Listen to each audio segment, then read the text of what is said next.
ಕೇರಳದ ಕಾಸರಗೋಡು ಕಡೆಗೆ ಭಾರಿ ಪ್ರಮಾಣದಲ್ಲಿ ಡ್ರಗ್ಸ್ ಸಾಗಿಸುತ್ತಿದ್ದ ವೇಳೆ ಕೊಣಾಜೆ ಪೊಲೀಸರು ದಾಳಿಯನ್ನು ನಡೆಸಿದ್ದಾರೆ. ಕಾರು ಸಹಿತ 3 ಆರೋಪಿಗಳನ್ನು ಬಂಧಿಸಿದ ಘಟನೆ ನಡೆದಿದೆ. ಖಚಿತ ಮಾಹಿತಿಯನ್ನು ಪಡೆದ ಪೊಲೀಸರು ವಿಚಾರಿಸುತ್ತಿದ್ದ ವೇಳೆ ಕೊಣಾಜೆಯ ವಿಶ್ವವಿದ್ಯಾನಿಲಯದ ಬಳಿಯಲ್ಲಿ ಗಣೇಶ್ ಮಹಲ್ ಎಂಬಲ್ಲಿ ಕಾರು ಸಂಶಯಾಸ್ಪದವಾಗಿ ನಿಲ್ಲಿಸಿದ್ದು ಕಂಡು ಬಂದಿದ್ದು, ಪೊಲೀಸರು ಕಾರನ್ನು ಪರಿಶೀಲಿಸಿದಾಗ ಸುಮಾರು 10 ಲಕ್ಷಕ್ಕೂ ಅಧಿಕ ಮೌಲ್ಯದ 170 ಗ್ರಾಂ MDMA ಡ್ರಗ್ಸ್ ಪತ್ತೆಯಾಗಿದೆ.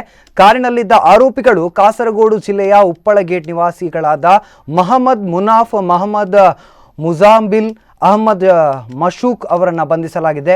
ಡ್ರಗ್ಸ್ ಸಾಗಾಟಕ್ಕೆ ಬಳಸಿದ್ದ 5 ಲಕ್ಷ ಮೌಲ್ಯದ ಕಾರು ಮತ್ತು 4 ಮೊಬೈಲ್ ಫೋನ್ಗಳನ್ನು ವಶಕ್ಕೆ ಪಡೆಯಲಾಗಿದೆ.